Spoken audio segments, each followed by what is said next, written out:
आज की क्लास में आप सभी का बहुत बहुत स्वागत है। आइए देखते हैं आज का प्रैक्टिस सेट जो कि आधारित है आपका हिंदी साहित्य का दूसरा इतिहास बच्चन सिंह पर। इसमें आपके बहुत ही महत्वपूर्ण क्वेश्चन और कथन को शामिल किया गया है। तो आप लोग जो है अपना नोटबुक लेकर बैठें। अगर किसी का गलत होता है तो उसको अपने नोटबुक में आंसर के साथ ज़रूर लिखें। आइए देखते हैं आपका पहला क्वेश्चन है, मीर का पूरा नाम क्या था। पहला है इसमें मीर तकी मीर, दूसरा है तकी मीर, तीसरा है मीर जहां, चौथा है आपका मीर तकी। बताना है इसमें राइट आंसर क्या है। देखिए, जो लोग वीडियो को लाइक नहीं किए हैं लाइक कर दें और चैनल को सब्सक्राइब कर दें और अपने सभी साथी मित्रों को यह वीडियो आप लोग शेयर कर दीजिए। चलिए देखते हैं, इसका राइट आंसर हो जाता है मीर तकी मीर। इनका पूरा नाम था मीर तकी मीर। आगे बढ़ते हैं, क्वेश्चन नंबर 2 देखते हैं। जिक्रे मीर किसकी आत्मकथा है। देखिए, एक एक क्वेश्चन जो है बहुत ही महत्वपूर्ण है, तो आप लोग नोटबुक अपना लेकर बैठे साथ में और एक पेन, ताकि जो भी आपको नहीं आ रहा, आपका गलत हो रहा है, उसको अपने नोटबुक में लिखते हुए आगे बढ़ें। यहाँ पर देखते हैं, पहला है आपका नजीर अकबराबादी, दूसरा है मिर्जा गालिब, तीसरा है अमीर खुसरो और चौथा है आपका मीर। बताना है इसमें जिक्रे मीर किसकी आत्मकथा है। यहाँ पर राइट आंसर हो जाता है आपका मीर। कुल्लियाते नजीर किसकी रचना है बताना है। देखिए, एक एक रचना आपके लिए बहुत ही महत्वपूर्ण साबित होने वाला है। आपका जो परीक्षा का पैटर्न है वह थोड़ा अब हाई लेवल का क्वेश्चन पूछ रहे हैं, तो आप लोगों को एक भी क्वेश्चन छोड़ना नहीं है। एक एक क्वेश्चन आपका हिंदी साहित्य का दूसरा इतिहास बच्चन सिंह की बुक पर ही आधारित है। आइए देखते हैं, आपका इसमें पहला ऑप्शन है मीर, दूसरा है नजीर अकबराबादी और तीसरा है आपका मिर्जा गालिब और चौथा है आपका अमीर खुसरो। यहाँ बताना है आपका राइट आंसर क्या होगा। देखिए, यहाँ पर आपका राइट आंसर हो जाता है नजीर अकबराबादी। आइए आगे देखते हैं, आपका क्वेश्चन नंबर 4 है, मिर्जा गालिब का वास्तविक नाम था बताना है। पहला है मिर्जा बेग गालिब, दूसरा है मिर्जा असद उल्ला बेग खां और तीसरा ऑप्शन है आपका मीर तकी, चौथा है आपका मिर्जा गालिब शान। बताना है इसमें राइट आंसर क्या होगा। यहाँ पर देखिए, आपका राइट आंसर हो जाता है ऑप्शन नंबर 2 मिर्जा असद उल्ला बेग खां।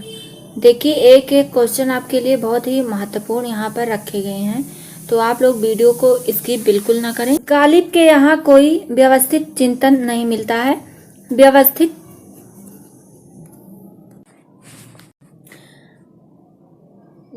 चिंतन के प्रति विद्रोह जरूर मिलता है। गालिब को चेतना इतनी विस्तृत थी, देखिए यहाँ पर गलत है, यहाँ पर रहेगा गालिब की चेतना इतनी विस्तृत थी कि उसने प्रत्येक व्यवस्था के बंधन तोड़ दिए थे। यह कथन किसका है बताना है, बहुत ही महत्वपूर्ण कथन है।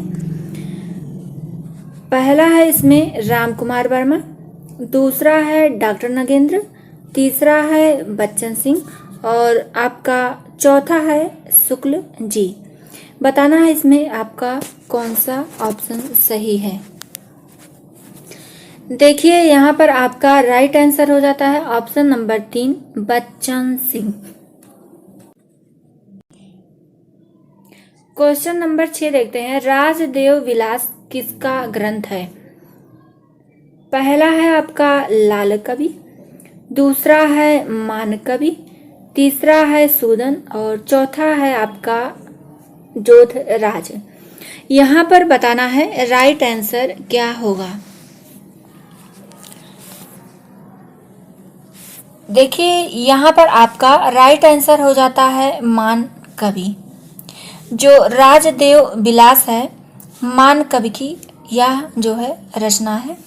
तो शिव सिंह सेंगर और ग्रियर्सन जो है, शिव सिंह और ग्रियर्सन,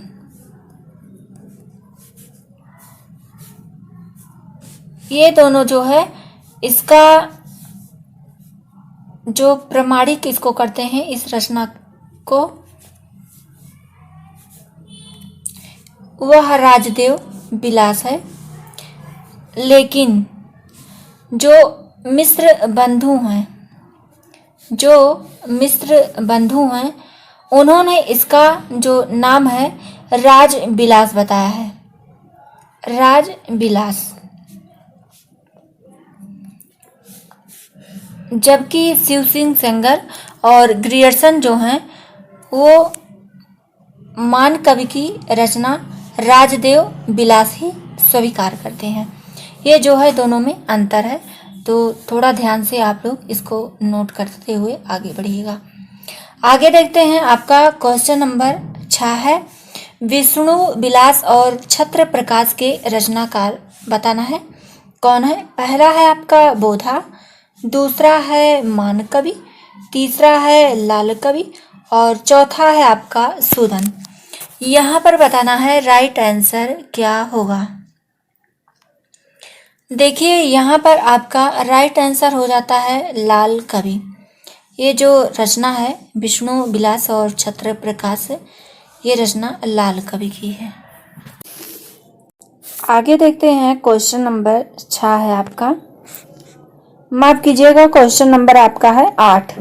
लाल कवि की कौन सी रचना नायिका भेद पर आधारित है? देखिए एक एक क्वेश्चन जो है आपका बहुत ही महत्वपूर्ण साबित होने वाला है, तो आप लोग नोट करते हुए तभी आगे बढ़िए। यह जो प्रैक्टिस सेट है वह जो है जिनके पास बुक है वह तो अपना प्रैक्टिस सेट लगाएं, लेकिन जिनके पास बुक नहीं है वे एक एक क्वेश्चन अपना आंसर के साथ लिखते हुए अपने नोटबुक में आगे बढ़ें। आपका एक भी क्वेश्चन स्किप नहीं मिलेगा इस बुक से, तो आप लोग इसको नोट करते हुए ही आगे बढ़ें। देखिए इसमें आपका पहला ऑप्शन है बरवै, दूसरा है छत्र प्रकाश, तीसरा है विष्णु बिलास और चौथा है इनमें से कोई नहीं। बताना है कि लाल कवि की कौन सी रचना है जो नायिका भेद पर आधारित है। इसमें आपका राइट आंसर हो जाता है विष्णु बिलास। विष्णु बिलास जो है नायिका भेद पर आधारित इनकी रचना है। आगे देखते हैं क्वेश्चन नंबर 9 है,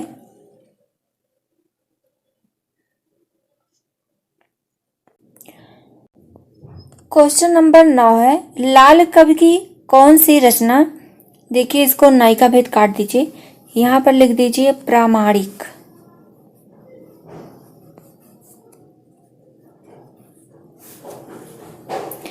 बताना है इनका प्रामाणिक रचना कौन सी है लाल कवि की। पहला है छत्र प्रकाश, दूसरा है बरवै, तीसरा है विष्णु बिलास और चौथा है उपर्युक्त सभी।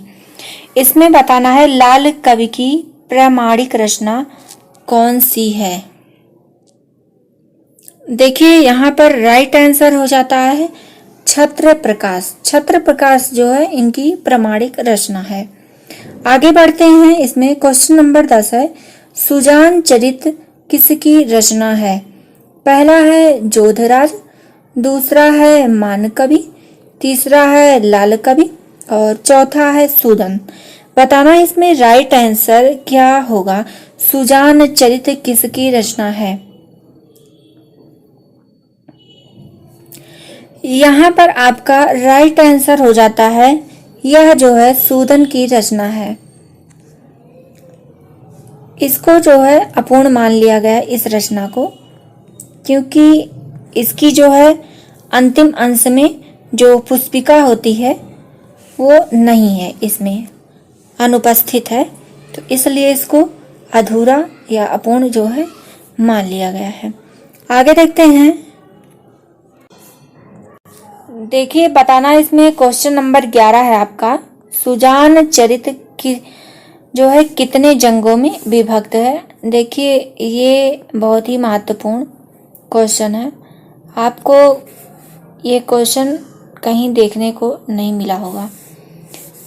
पहला है 3 जंगों में विभक्त है, दूसरा है 8 जंगों में विभक्त है, तीसरा है 7 जंगों में विभक्त है और चौथा है आपका 12 जंगों में विभक्त है सुजान चरित। इसमें बताना है राइट आंसर क्या होगा। यहाँ पर राइट आंसर हो जाता है जो सुजान चरित है 7 जंगों में विभक्त है और इसके प्रत्येक जंग जो है अंकों में विभक्त है। प्रत्येक जंग जो है अंकों में विभक्त है और इसमें जो है 1745 से लेकर के 1753 तक के सभी युद्धों का वर्णन हुआ है सुजान चरित में। आगे बढ़ते हैं। क्वेश्चन नंबर 12 है, यहाँ पर हम्मीर कर लीजिएगा। हम्मीर रासो किसकी रचना है बताना है। इसमें पहला है जोधराज, दूसरा है सूदन और तीसरा है लाल कवि, चौथा है मान कवि। बताना है इसमें राइट आंसर क्या होगा। देखिए हम्मीर रासो जो है एक और रचनाकार हुए हैं, इसके आप लोग कमेंट करके बताइएगा उनका नाम क्या है। यहाँ पर आपका राइट आंसर हो जाता है जोधराज। ये जो है जोधराज की रचना है और ये रचना की कब गई थी। ये जो है राजा चंद्रभान चौहान की आज्ञा पर जो है ये रचना की गई थी। और जो हम्मीर रासो है इसके एक अन्य रचनाकार भी हैं सारंगधर, वो जो है अलग रचना है और ये जो है ये चंद्रभान चौहान के आज्ञा पर की गई थी। ये जो रचना है इसके रचनाकार हैं जोधराज। आगे बढ़ते हैं। क्वेश्चन नंबर 13 है, हम्मीर का कवित्व किसकी रचना है बताना है। पहला है जोधराज, दूसरा है मंच, तीसरा है सूदन और चौथा है मान कवि। यहाँ पर बताना है राइट आंसर। यहाँ पर देखिए आपका राइट आंसर हो जाता है, ये जो है मंच की रचना है हम्मीर का कवित्व। आगे देखते हैं। आपका क्वेश्चन नंबर 14 है, हम्मीर देव चौपई किसकी रचना है बताना है। पहला है जोधराज, दूसरा है मंच, तीसरा है भाण और चौथा है सूदन। इसमें जो है बताना है आपका राइट आंसर क्या होगा। यहाँ पर आपका राइट आंसर हो जाता है भाण। ये जो है रचना भाण की है हम्मीर देव चौपई। आगे देखते हैं। क्वेश्चन नंबर 15 है, हम्मीर रासो जिसके रचनाकार जोधराज हैं उसकी जो है विषय वस्तु क्या है बताना है। देखिए बहुत ही महत्वपूर्ण यह है, अब ऐसे ही क्वेश्चन पूछे जा रहे हैं रचनाओं की विषय वस्तु के बारे में। देखते हैं यहाँ पर पहला है आपका हम्मीर की प्रेमिका का वर्णन, दूसरा है हम्मीर के पूरे जीवन का वर्णन, तीसरा है हम्मीर और अलाउद्दीन के बीच, यहाँ पर और कर लीजिए, अलाउद्दीन के बीच होने वाले युद्धों का वर्णन,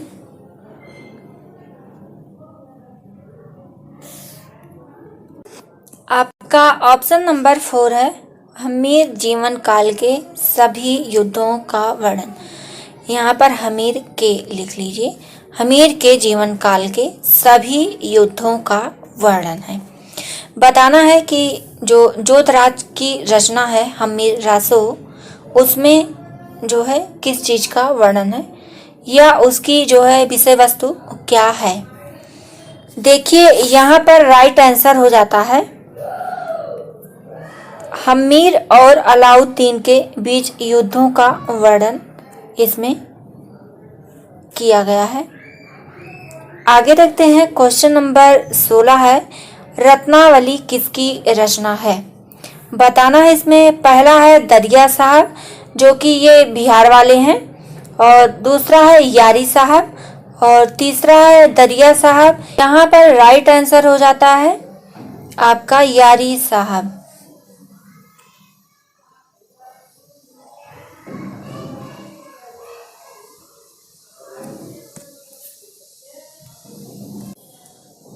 क्वेश्चन नंबर 17 देखते हैं दादू का अवतार किसे माना जाता है। आपका राइट आंसर हो जाता है दरिया साहब मारवाड़ वाले। आगे देखते हैं क्वेश्चन नंबर 18 है राम स्नेही पथ का प्रवर्तक किसे माना जाता है। ये भी जो है मोस्ट इम्पॉर्टेंट क्वेश्चन है, आप लोग ध्यान से नोट करते हुए आगे बढ़िएगा। पहला इसमें गुरु गोविंद सिंह, दूसरा है दरिया साहब,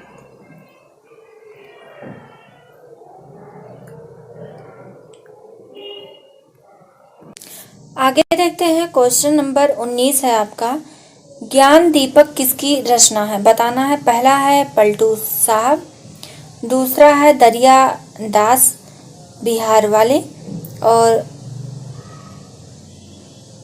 तीसरा है आपका दरिया साहब मारवाड़ वाले। दूसरा है आपका बिहार वाले दरिया साहब, और तीसरा है आपका मारवाड़ वाले। चौथा है आपका चरण दास। बताना इसमें ज्ञान दीपक किसकी रचना है। यहाँ पर आपका राइट आंसर हो जाता है ऑप्शन नंबर 2 दरिया दास जो हैं बिहार वाले, इसमें राइट होगा। आगे देखते हैं क्वेश्चन नंबर 20 है निम्न में से किसने स्वयं को कबीर का अवतार माना है। पहला है शिव नारायण, दूसरा है दरिया साहब बिहार वाले, और तीसरा है तुलसी साहब, चौथा है धरणी दास। इसमें बताना है राइट आंसर क्या होगा। यहाँ पर राइट आंसर हो जाता है ऑप्शन नंबर 2 दरिया साहब बिहार वाले। ये जो है स्वयं को कबीर का अवतार बताते हैं।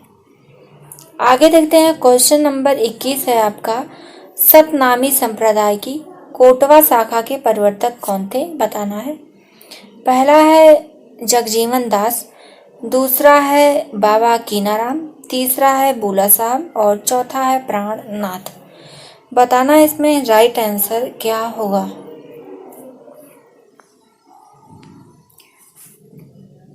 यहाँ पर आपका राइट आंसर हो जाता है ऑप्शन नंबर 1 जगजीवन दास। आगे देखते हैं क्वेश्चन नंबर 22 है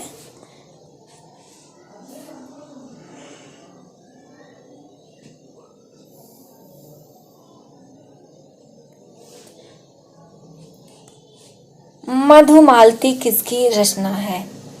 बताना इसमें हंस कवि, दूसरा है चतुर्भुज दास, तीसरा है गरीब दास, और चौथा है आपका गुलाल दास। बताना इसमें जो है मधुमालती किसकी रचना है। यहाँ पर आपका राइट आंसर हो जाता है ऑप्शन नंबर 2 चतुर्भुज। यहाँ पर दास नहीं बल्कि कायस्थ रहेगा, इसको जो है सही कर लीजिएगा आप लोग, चतुर्भुज कायस्थ। आगे देखते हैं क्वेश्चन नंबर 23 है कोरा तत्व से संबंधित रचना है। बताना है पहला है पद्मावत, दूसरा है अनुराग बांसुरी, तीसरा है इंद्रावती, और चौथा है पंपावती। बताना इसमें राइट आंसर क्या होगा। यहाँ पर राइट आंसर हो जाता है ऑप्शन नंबर 2 अनुराग बांसुरी। और देखिए पंपावती के जो रचनाकार हैं वो हैं दुख हरण दास। आप लोग इसको नोट कर लीजिएगा। आगे देखते हैं, क्वेश्चन नंबर 24 है, स्नेह सागर किसकी रचना है? बताना है। पहला है गिरिधर कविराय, दूसरा है बख्शी हंसराज, तीसरा है अलबेली अली और चौथा है आपका वृंद। बताना है स्नेह सागर किसकी रचना है। यहाँ पर राइट आंसर हो जाता है बख्शी हंसराज। आगे पढ़ते हैं, क्वेश्चन नंबर 25 है, समय प्रबंध पदावली किसकी रचना है? बताना है। पहला है हटजी, दूसरा है बख्शी हंसराज, तीसरा है वृंद और चौथा है अलबेली अली। इसमें राइट आंसर क्या होगा? यहाँ पर आपका राइट आंसर हो जाता है ऑप्शन नंबर 2, बख्शी हंसराज की रचना है समय प्रबंध पदावली। आगे बढ़ते हैं, क्वेश्चन नंबर 26 है, अनुराग बाग, दृष्टांत, तरंगिणी, अन्योक्ति, काव्यद्रुम और बाग बहार किसकी रचना है? पहला है इसमें गिरिधर कविराय, दूसरा है रघुराज सिंह, तीसरा है बैताल और चौथा है दीनदयाल गिरी। इसमें बताना है राइट आंसर क्या होगा। यहाँ पर राइट आंसर हो जाता है ऑप्शन नंबर 4, दीनदयाल गिरी। आगे बढ़ते हैं, क्वेश्चन नंबर 27 है, यह जो है इस प्रैक्टिस सेट का लास्ट क्वेश्चन है। हिंदी का पहला नाटक बताना है। इसमें है पहला नैषध चरित, दूसरा है नाहुस और तीसरा है वैराग्य दिनेश, चौथा है आनंद रघुनंदन। बताना है इसमें राइट आंसर क्या होगा। यहाँ पर आपका राइट आंसर हो जाता है हिंदी का जो पहला नाटक है वह नाहुस है। कुछ विद्वान जो है आनंद रघुनंदन को भी मानते हैं, लेकिन इसकी जो मूल रचना हुई थी वह संस्कृत भाषा में हुई थी, इसलिए इसको हिंदी का पहला नाटक नहीं कहा जा सकता है। आज की क्लास कैसी लगी कमेंट करके ज़रूर बताइएगा और वीडियो को लाइक कर दीजिएगा और अपने सभी साथी मित्रों को भी शेयर कर दीजिएगा यह वीडियो। और जो लोग चैनल को सब्सक्राइब नहीं किए हैं सब्सक्राइब कर लें। मिलते हैं फिर अगली नई वीडियो में। आपको आगे भी बच्चन सिंह का जो है हिंदी साहित्य का दूसरा इतिहास से ही आगे भी क्वेश्चन देखने को मिलेंगे। अब आज के बाद से आपका जो है आधुनिक काल शुरू होने वाला है, तो आप लोग अपने सभी साथी मित्रों को जो है यह वीडियो शेयर कीजिए ताकि वह भी लाभ उठा पाएं। आज की क्लास बस यहीं तक, मिलते हैं अगली नई क्लास।